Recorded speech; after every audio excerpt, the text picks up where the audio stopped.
tangkap tangan di awal tahun 2017, KPK diduga melakukan operasi tangkap tangan terhadap salah satu pejabat MK. Rekan kami Aulia Pani akan melaporkan langsung dari gedung KPK Jakarta. Aulia, beredar informasi bahwa salah satu yang ditangkap dalam OTT KPK adalah Hakim Konstitusi dengan inisial PA. Apakah sudah bisa dikonfirmasi? Sampai saat ini kami masih menunggu informasi dari pihak Komisi Pemberantasan Korupsi terkait dengan informasi operasi tangkap tangan yang dilakukan oleh KPK pada hari Rabu kemarin, karena KPK memiliki waktu 1 kali 24 jam untuk menetapkan terduga sebagai tersangka dengan memiliki 2 bukti permulaan yang cukup. Sampai saat ini kami masih menantikan informasi resmi dari pihak Komisi Pemberantasan Korupsi. Namun informasi yang kami peroleh bahwa dari hasil operasi tangkap tangan KPK ini, KPK mengamankan 11 orang dan salah satunya ini diduga merupakan seorang hakim dari Mahkamah Konstitusi yang berinisial PA. Dan dalam operasi tangkap tangan yang dilakukan kemarin, 11 orang ini KPK mendapatkan barang bukti berupa dokumen dan juga sejumlah uang. Namun belum diketahui berapa jumlah uang yang disita oleh pihak KPK. Dan memang penetapan tersangka ini bisa dilakukan oleh KPK setelah pemeriksaan secara intensif 1 kali 24 jam. Berdasarkan informasi yang telah kami himpun juga, Marvin, bahwa penyuapan ini dilakukan berkaitan dengan sengketa undang-undang yang saat ini tengah diuji di Mahkamah Konstitusi. Dan saat ini juga sebanyak 11 orang yang terduga ditangkap oleh KPK ini masih menjalani pemeriksaan secara intensif di gedung baru KPK. Dan informasi yang beredar juga kami dapatkan bahwa KPK juga saat ini akan melakukan penggeledahan di rumah salah satu terduga ataupun yang diamankan yang berinisial PA, yakni di Bilangan Cipinang, Jakarta Timur. Kami juga mendapatkan informasi bahwa 11 orang yang diamankan oleh KPK ini kebanyakan mereka berasal dari kementerian ataupun juga dinas kesehatan, karena terkait dengan undang-undang kesehatan yang sampai saat ini masih diduga ataupun yang masih ditangani oleh Mahkamah Konstitusi. Untuk sementara, Marvin. Baik, dengan Zilvia di sini, terima kasih rekan Aulia Pani atas informasinya. Baik, kita ke informasi lain. Tangkap tangan terhadap 11 orang yang satu diantaranya diduga melibatkan seorang pejabat hakim Mahkamah Konstitusi. Terkait OTT KPK ini, Mahkamah Konstitusi akan menyampaikan keterangan pers. Dan selengkapnya kita akan bergabung bersama Marcelina kita dari gedung Mahkamah Konstitusi Jakarta. Gita, apakah keterangan pers dari MK terkait OTT KPK sudah berlangsung? Marvin, rencananya Mahkamah Konstitusi akan menggelar konferensi pers untuk memberikan keterangan secara resmi atas operasi tangkap tangan yang dilakukan oleh Komisi Pemberantasan Korupsi terhadap salah satu hakim Mahkamah Konstitusi. Namun sampai saat ini untuk konferensi pers yang rencananya akan digelar pada pukul 13 waktu Indonesia Barat ini belum dimulai. Karena sejauh ini dari keseluruhan pegawai Mahkamah Konstitusi tengah melakukan rapat kerja di Cisarua, Bogor. Namun tadi pada pukul 12.30 waktu Indonesia Barat, satu persatu hakim Mahkamah Konstitusi sudah mendatangi Mahkamah Konstitusi, yakni ada Ketua Mahkamah Konstitusi Arief Hidayat serta Wakil Ketua Mahkamah Konstitusi Anwar Usman yang sudah tiba di Mahkamah Konstitusi. Tadi Arief Hidayat, Ketua Mahkamah Konstitusi, sempat memberikan statementnya. Ia meminta maaf atas kejadian penangkapan operasi tangkap tangan terhadap salah satu hakim Mahkamah Konstitusi. Berikut kita dengarkan pernyataan lengkapnya dari Ketua Mahkamah Konstitusi. Saya bisa komentar begini. Ya Allah, saya mohon ampun. Saya tidak bisa menjaga MK ini dengan sebaik-baiknya. Dan saya akan rapat dulu RPH, nanti setelah rapat RPH saya akan menanyakan siapa? Ya, gitu ya. Karena saya tidak bisa sendiri, apa yang akan saya lakukan harus seizin hakim yang lain. Tapi ya? Gitu. maksudnya dari tadi statement Bapak tidak ada niatan untuk pengunduran diri atau apa kan Pak? Belum ada. Saya mengundurkan diri juga harus lapor pada yang memilih saya kan, ya. Tapi saya mohon ampun pada Allah dan saya mohon maaf kepada bangsa ini. Mahkamah telah melakukan kesalahan lagi meskipun itu personal, sehingga lembaga ini menjadi tercoreng. Ya, kita ya. Saat ini yang tengah berlangsung di Mahkamah Konstitusi, Arief Hidayat selaku Ketua MK tengah memanggil 7 hakim Mahkamah Konstitusi. Saat ini sudah berkumpul 4 hakim Mahkamah Konstitusi, diantaranya Anwar Usman selaku Wakil Ketua Mahkamah Konstitusi, kemudian juga sudah ada I Dewa Gede Palguna serta Manahan Sitompul, dan saat ini masih menunggu kedatangan dari hakim Mahkamah Konstitusi lainnya, karena nantinya keseluruhan hakim Mahkamah Konstitusi ini akan berkoordinasi lebih lanjut lagi, kemudian menggelar rapat secara internal untuk membahas terkait dengan penangkapan yang dilakukan oleh KPK terhadap salah satu hakim Mahkamah Konstitusi. Nantinya setelah rapat ini digelar dan sudah selesai rapat internalnya, maka Ketua Mahkamah Konstitusi Arief Hidayat akan memberikan keterangan resmi melalui konferensi pers langsung di Mahkamah Konstitusi ini. Marvin. Marsha, kita melaporkan langsung dari gedung MK. Terima kasih. Dalam rapat paripurna DPR, Dewan Perwakilan Rakyat mengagendakan pengesahan revisi Undang-Undang MD3 sebagai RUU inisiatif DPR siang ini. Untuk informasi selengkapnya kita langsung bergabung dengan reporter Jessica Wawor yang ada di gedung DPR RI Jakarta. Jessica, bisa Anda paparkan bagaimana dinamika pandangan fraksi-fraksi terkait dengan penambahan jumlah kursi pimpinan dalam revisi Undang-Undang MD3 ini? Ya, Alka, sikap fraksi sudah mulai bergeser terkait dengan rencana penambahan jumlah kursi pimpinan baik di DPR maupun MPR dalam revisi Undang-Undang MD3. Hal tersebut tergambar dalam rapat paripurna tadi sebelum rapat paripurna pengesahan revisi Undang-Undang MD3 sebagai rancangan undang-undang usulan DPR.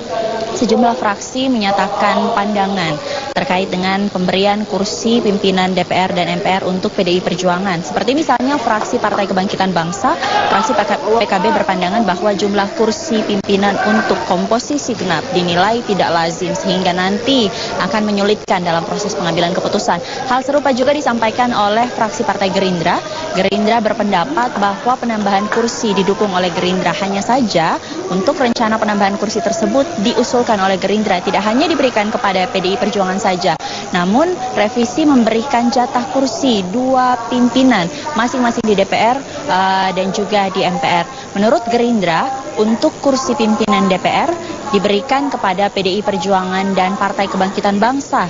Dan untuk kursi pimpinan MPR diberikan kepada fraksi partai atau fraksi PDIP bersama dengan fraksi Gerindra karena Gerindra beralasan tidak memiliki representasi unsur pimpinan di Majelis Permusyawaratan Rakyat.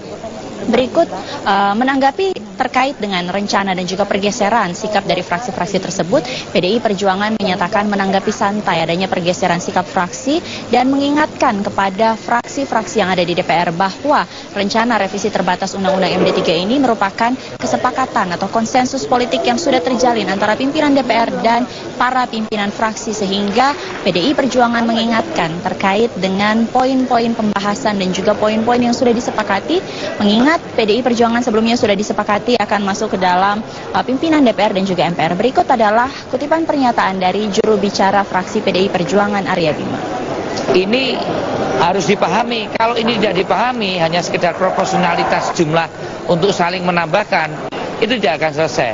Kalau itu yang dipersoalkan, sekali lagi PDI Perjuangan juga tidak ngongso-ngongso banget untuk mendapatkan kursi itu, karena sebenarnya keinginan PDI Perjuangan saat itu adalah merupakan konsensus bersama untuk optimalisasi kerja DPR, saya kira. Kalau fraksi Gerindra bilangnya nanti kan kalau PDIP masuk 1 doang jadi genap, gitu gimana tanggapan? Ya, soal genap atau tidak itu adalah soal etis atau tidak. Itu kan soal representatif pengambilan keputusan di dalam voting di antara pimpinan. Ini adalah konsensus politik, ya. Jadi tidak bicara ganjil genap. Tapi konsensus politiknya mau apa? Ya. Konsensus politiknya adalah 2 hal tadi, keterwakilan pimpinan dengan representatif anggota dewan. Yang kedua, mengefektifkan hubungan pemerintah dan DPR karena PDI Perjuangan sebagai pemenang pemilu dan pengusung presiden supaya kinerja DPR dan pemerintah ini efektif. Artinya ganjil genap. Fraksi PDI Perjuangan sendiri berharap pembahasan revisi Undang-Undang MD3 di Badan Legislasi nanti akan berjalan lancar dan mulus, namun tentunya hal tersebut akan sangat bergantung terhadap pandangan dan juga sikap fraksi dalam pembahasan di Badan Legislasi. Alka. Jessica, terkait dengan sikap fraksi-fraksi yang mulai memperdebatkan soal jumlah kursi genap para pimpinan DPR ini, apakah pembahasan ini nantinya berpotensi akan semakin melebar? Ya, Alka, melihat dinamika yang ada saat ini di parlemen, tentunya sangat memungkinkan akan ada perdebatan dan juga pembahasan revisi Undang-Undang MD3 ini berpotensi untuk melebar. Tentunya jika sebelumnya Badan Legislasi menyepakati hanya akan dilakukan revisi terbatas, 1 kursi untuk PDIP di pimpinan DPR dan juga MPR, namun melihat ada keinginan dari fraksi-fraksi lain seperti PKB dan juga Gerindra bahwa ingin memasukkan unsur atau keterwakilan dari fraksi masing-masing yaitu PKB dan Gerindra di kursi pimpinan DPR dan MPR, kita tentunya akan melihat bagaimana nanti pembahasan dan juga perdebatan yang ada di Badan Legislasi, melihat dinamika yang ada tentunya dan sikap masing-masing fraksi, kemudian juga bagaimana fraksi Nasdem menyatakan bahwa sebaiknya revisi Undang-Undang MD3 ini dilakukan harus mengutamakan kepentingan rakyat dan tidak hanya mengutamakan kepentingan kelompok tertentu atau partai politik tertentu. Tentunya kita melihat ini masih ada potensi untuk pelebaran pembahasan dan juga revisi Undang-Undang MD3 tidak hanya terbatas dan juga tidak hanya berpatokan pada 1 kursi pimpinan DPR dan juga MPR untuk PDI Perjuangan sebagai partai pemenang pemilu. Alka. Baik, Jessica Wawor melaporkan langsung dari gedung DPR RI Senayan, Jakarta. Terima kasih. 3 memasuki babak baru setelah disahkan sebagai RUU usulan DPR dalam rapat paripurna. Ya, penambahan jumlah kursi pimpinan DPR dan MPR kini diwacanakan menjadi 7 kursi atas usulan fraksi PKB dan Gerindra. Untuk perkembangan informasi terkini kita akan bergabung dengan Jessica Wawor langsung dari gedung DPR RI Senayan, Jakarta. Jessica, bagaimana tanggapan fraksi-fraksi dan internal DPR terkait dengan usulan pimpinan DPR menjadi 7 orang ini? Ya, Alka, tanggapan fraksi dan sikap fraksi sendiri beragam menanggapi adanya rencana penambahan jumlah kursi pimpinan DPR maupun MPR melalui revisi terbatas Undang-Undang MD3. Jika sebelumnya dalam rapat Badan Legislasi akhir tahun lalu memutuskan hanya akan dilakukan penambahan 1 kursi pimpinan di DPR dan juga MPR yang akan diberikan kepada PDI Perjuangan sebagai partai pemenang pemilu, namun nyatanya dalam waktu beberapa pekan terakhir sikap fraksi sudah mulai berubah, diwacanakan atau diusulkan akan dilakukan penambahan jumlah kursi pimpinan 2 masing-masing untuk DPR dan juga MPR. Artinya nanti berkembang akan ada 7 pimpinan DPR 7 pimpinan masing-masing DPR dan juga MPR. Menanggapi rencana dan usulan dari fraksi Partai Kebangkitan Bangsa dan juga fraksi Gerindra tersebut, sejumlah fraksi menanggapi seperti misalnya fraksi PKS. Tadi Ketua Fraksi PKS Jazuli Juwaini menyatakan bahwa penambahan jumlah kursi pimpinan PKS pada dasarnya menyetujui apapun yang menjadi keputusan dari sejumlah fraksi yang ada di DPR pada saat pembahasan nanti. Namun fraksi PKS menyarankan bahwa revisi Undang-Undang MD3 yang diputuskan akan direvisi secara terbatas, artinya hanya akan ada penambahan jumlah kursi pimpinan di DPR maupun MPR.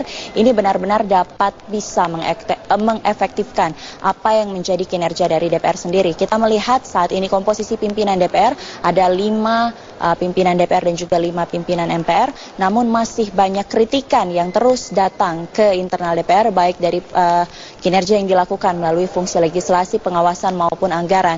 Dan fraksi-fraksi tersebut mengharapkan tentunya penambahan jumlah kursi pimpinan ini benar-benar dapat bermanfaat dengan kepentingan publik dan juga bersinggungan langsung dengan kepentingan rakyat.